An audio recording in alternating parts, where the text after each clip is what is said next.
on the blue line, just like you said, not a great year.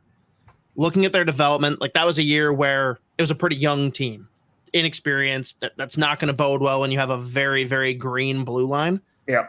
Do you expect to see them take significant steps this year, or do you think that last year is indicative of some of these guys maybe not having what it takes?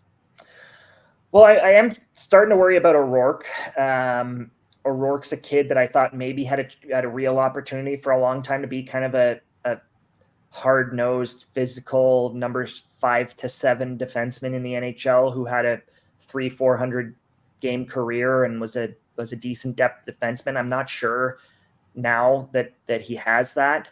I would expect I do still think there might be something in Lambos. He's obviously had the health complications when he was in the WHL that sort of set him back.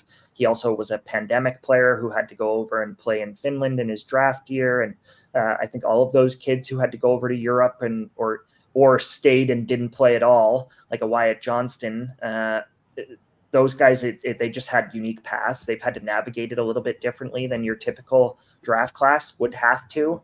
I think we're seeing it with players like Brennan Hoffman in New York. Like guys are just taking a little bit longer, with Wyatt Johnston honestly being the exception to that, maybe.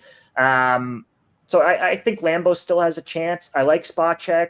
Like there are some potential options there, but I think that's what you're hoping for out of those guys, like a Spacek or a Lambos. You're hoping they become options. I don't think you're expecting them to become options. So it's a bit of a recalibration that way, where typically you take a kid like Lambos in the first round and you pencil him in as, okay, this kid's going to be one of our top 6D in the future. Now you're hoping he does rather than expecting him to be.